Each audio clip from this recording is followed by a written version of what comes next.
සුබ දවසක් ඔයාලා හැමෝටම ඔයාලම එකතු වෙලා ඉන්නේ රීල්ස්කෝප් එක්ක. මේ වීඩියෝ එකෙන් මම කතා කරන්නේ වසර 16කටත් වඩා වැඩි කාලයක් තිස්සේ IMDb දර්ශකයේ ප්‍රථම ස්ථානයේ රැඳී තියෙන 1994 වසරේ නිකුත් වුණ The Shawshank Redemption චිත්‍රපටය ගැන.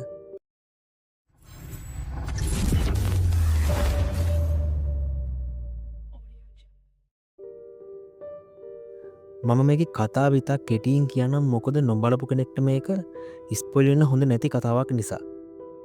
මේකේ ප්‍රධාන චරිතය වෙන්නේ ඇන්ඩි. ඇන්ඩි වෘතියෙන් බැංකු සේවකයෙක්. ඉතින් මේ ඇන්ඩි යාගේ බිරිඳ සහ බිරිඳගේ අනියම් සැමියා ඝාතනය කිරීමේ වරදට ජීවිතාන්තය දක්වා සිරදරුම් ලබනවා. ඉතින් මේ ඇන්ඩිට නියම වෙන සිරගතර නම තමයි ෂෝෂෑන්ක් කියන්නේ. Welcome to Shawshank. මෙහෙම ඉන්න ඇන්ඩිට සිරගතරදී මුණ ගැහෙන රෙඩ් කියලා පුද්ගලයෙක්. මේ කතාව ගලාගෙන යන්නේ ඇන්ඩි මේ සිරගතර ජීවත් වෙන්නේ කොහොමද කියලා අපිට පෙන්වමින්.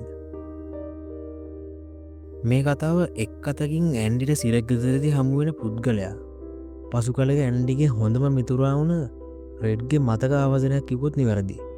ඉතින් මේ බැංකු නිලධාරියෙක් හිරගෙදර ගත කරන ජීවිතය ගැන තියෙන චිත්‍රපටියක් කොහොමද මෙච්චර අවුරුදු ගාණක් අංක 1 කියන ස්ථානයේ තියෙන්නේ.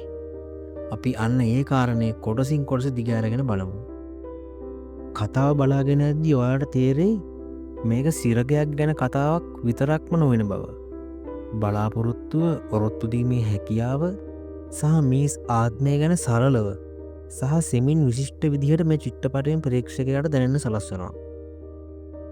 වැරදි ලෙස වැරදිකරුවෙකු ඇන්ඩි දිවි ගලවා ගැනීමට පමණක් නෙවෙයි, තමන්ගේ ගෞරව රැකගෙන සිරගය තුළ ජීවිතය තමන්ට අවශ්‍ය පරිදි හැඩගස්වා ගන්න ආකාරය මේ කතාවෙන් හරි අපූර්වට අපිට බලා ගන්න පුළුවන්.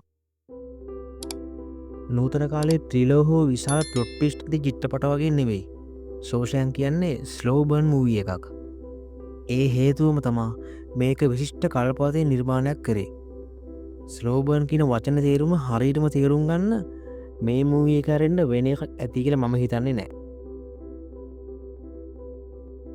ෂෝෂෑන්ක් රිඩෙම්ප්ෂන් වල ප්‍රධාන චරිත දෙක වුණ ඇන්ඩි සහ රෙඩ්ට රංගනයෙන් දායක වන මෝගන් ෆ්‍රීමන් සහ ටිම් රොබින්ස්ගේ රංගනය මේක මේ චිත්‍රපට අති සාර්ථක වෙන්න ලොකුවටම බලපෑවා. මෝගන් ෆ්‍රීමන් කියන්නේ අවිවාදයේම පුරාවෘත්තයක්. ඔහුගේ කටහඬ අපිට කියන මේ කතාව ඇහෙද්දී ඒක සාමාන්‍ය කතන්දරයක් කියන හඬක් නෙවෙයි. ඒක ආත්මීය හඬක් කියලා ඔයාලට දැනේ. Years to tunnel under the wall with one of these. ඒ වගේම ටිම් රොබින්ස්. ඔහු ඇන්ඩි ලෙස රඟපාන්නේ ඊතරම් නිහඬ ශක්තියකින්. කතාව අවසානයේ වෙනකල් ඒක ඔයාලට තේරෙන එකක් නැහැ. ඕවර් ඇක්ටින් නැති විශාල දෙබස් නැති මේ කතාවේ තියෙන්නේ අව්‍යාජ්‍ය හැඟීම් විතරයි. ඒ හැඟීම මුල ඉඳන් අවසානයේ දක්වාම ප්‍රේක්ෂකයට දැනෙන නිසායි මේක හොඳම නිර්මාණයක් වෙන්නේ. මේ මොකක්ද?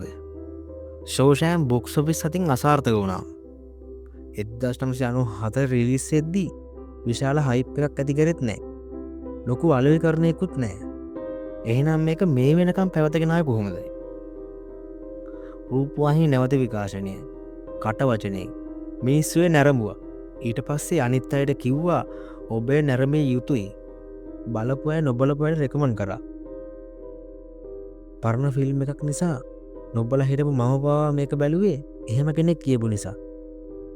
අනිත් දේ මේක 1994 රිලීස් කරා කිසිම පැරණි බවක් මේකේ දර්ශනවල නැහැ.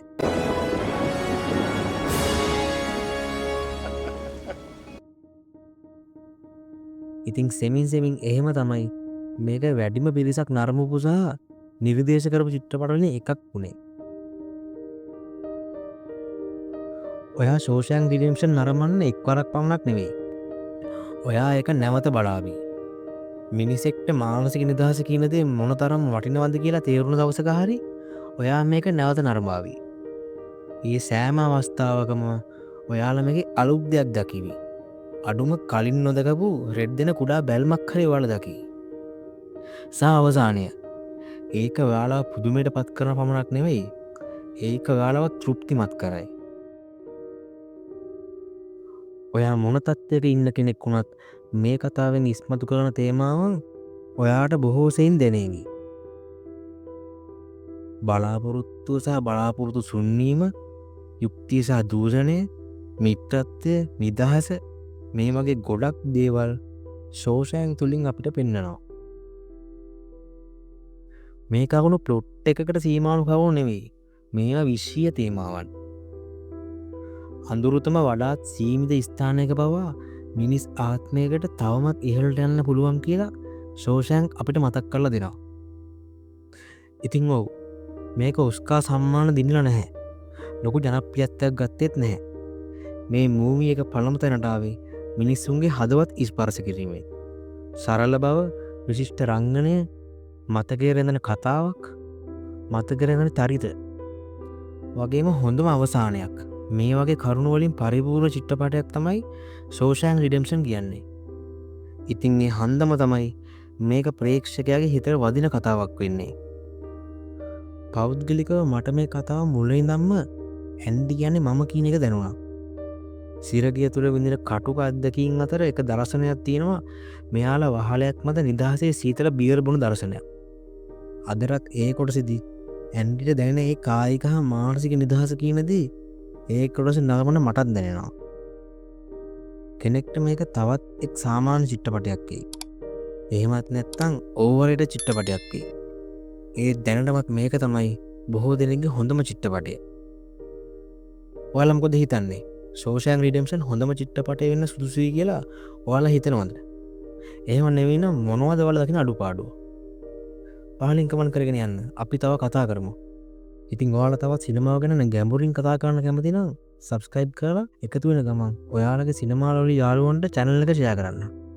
අපි ඉක්මනින් තවත් වීඩියෝ එකකින් හම්බ වෙනකන් ඔයාලට සුබ දවසක්.